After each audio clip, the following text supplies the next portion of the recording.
السلام عليكم ورحمة الله وبركاته. أهلا بحضراتكم. البنك المركزي المصري من دقايق بسيطة جدا أعلن التقرير الشهري لمعدل التضخم في مصر. معدل التضخم وفقا للبيان اللي طلع من البنك المركزي، معدل التضخم السنوي سجل 40.3%. ده تقريبا أعلى رقم في تاريخه. يعني حتى من ساعة مصر ما بدأت في إجراءات الإصلاح الاقتصادي في 2016 وبدأ تعويم الجنيه في نوفمبر 2016، كان البنك المركزي ساعتها حط سعر استرشادي للدولار عند 13 جنيه، فقفز ساعتها معدل التضخم في نص 2017 ليسجل 34.2%. ده كان أعلى معدل تضخم في تاريخ مصر. النهارده 40.3%.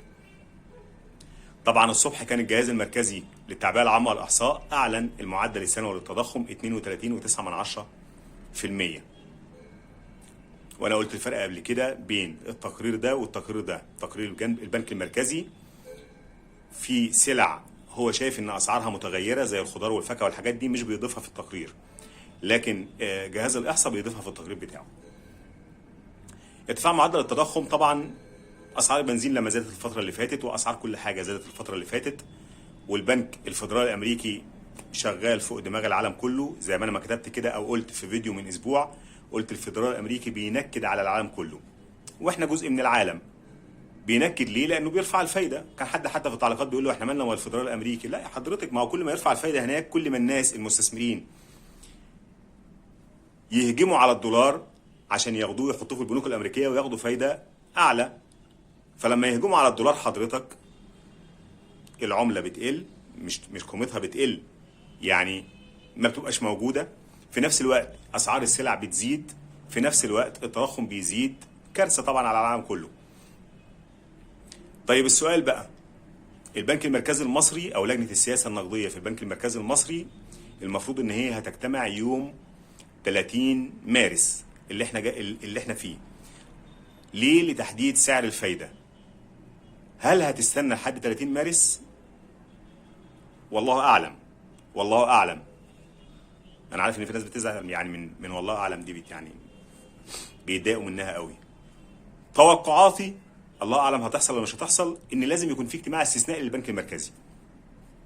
ما ينفعش يستنى لحد 30 مارس، ما ينفعش. طالما معدل التضخم نط النطه الهباب دي ما ينفعش يستنى، خاصة ان الفدرالي الامريكي تصريحاته كلها الاسبوع ده. طبعا احنا عارفين الفدرالي الامريكي بيلعب بالاسواق، مرة يدي تصريح يطلع الدولار وينزل الذهب، ومرة يدي تصريح عكسي ينزل الذهب ويطلع الدولار، وهكذا.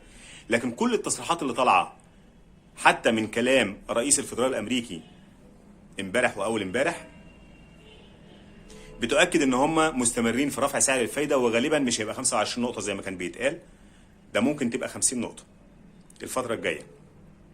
هتقول لي واحنا مالنا؟ هقول لك ما هو كل ما يرفع الفايده هناك كل ما المستثمرين الاجانب بيسحبوا فلوسهم اللي هي الاموال الساخنه من الاسواق الناشئه زي مصر وغيرها ويروحوا يستثمروا في امريكا. هيستثمر عندك ليه؟ ما يروح هناك ويحط فلوسه وهو حاطط رجل على رجل. طيب احنا عشان نعمل ده، العظمه على استوى الله، رجعنا لحضراتكم تاني. طيب احنا بقى عشان نخلي المستثمرين الاجانب دول ما يسحبوش استثماراتهم، هتقول لي يا عم دي اموال ساخنه ومش محتاجينها، ووزير الماليه قال مش عايزينها، وي وي وي وي صح، والاعتماد عليها غلط غلط غلط، لكن برضه محتاجينها في الفتره دي. الاعتماد عليها غلط، ما ينفعش نعتمد عليها بس، لكن برضه محتاجينها. على الاقل الناس دي ما تسحبش من عندك من الاحتياطي بتاعك مره واحده وتخلع فيحصل عندك دروب. يبقى المفروض نعمل ايه؟ المفروض البنك المركزي يعمل اجتماع عاجل ما يستناش ل 30 مارس ويرفع سعر الفايده عشان يحافظ على اموال المستثمرين الاجانب اللي هي الدولاريه في مصر عشان ما تطلعش. هيحصل مش هيحصل الله اعلم. انا بقول المفروض يحصل من وجهه نظري، ممكن اكون غلط برضه.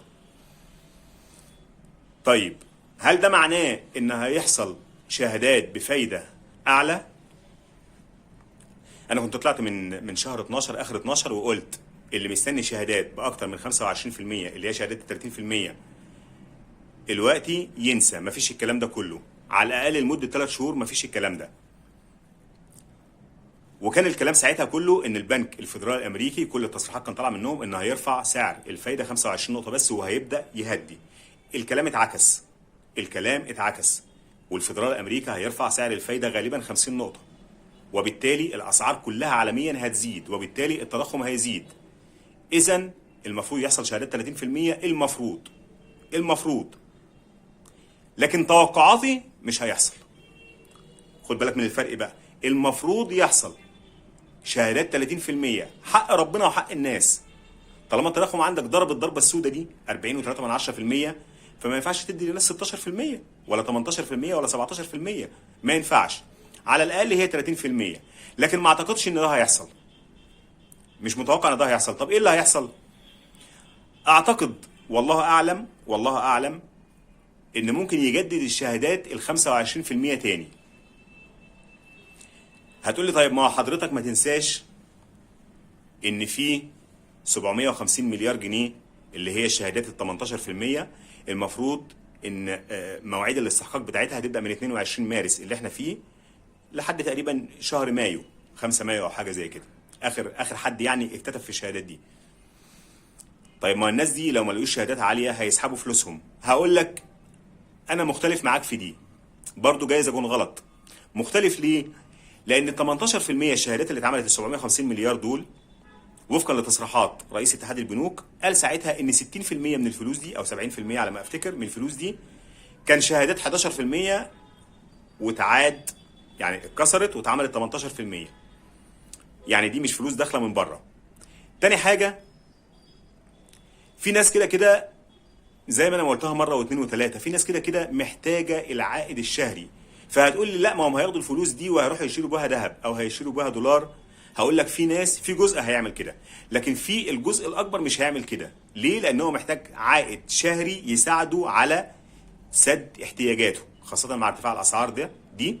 فالناس اللي زي دي حتى لو الشهاده رجعت تاني ل 11% هيعمل بال 11%، 12 هيعمل بال 12.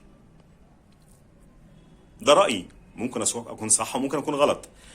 عشان كده زي ما قلت لك، اتوقع يوم ما يعمل البنك المركزي شهادات المفروض يعملها 30%، بس انا ما اتوقعش ان ده يحصل. غالبا ممكن يجدد ال 25% تاني. هتقول لي طب احنا هنعمل ايه في الحاله اللي زي دي؟ هقول لك القرار قرارك.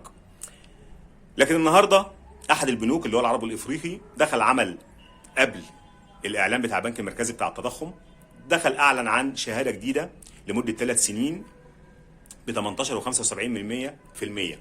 ده اللي هو البنك العربي الافريقي. لكن 18.75% دي عشان تعملها لازم تفتح الحساب ب 5000 جنيه حد ادنى، وبعد كده تزود بال1000. يعني لو عايز تعملها بعد كده مضاعفات ال1000 جنيه، ومفيش حد اقصى.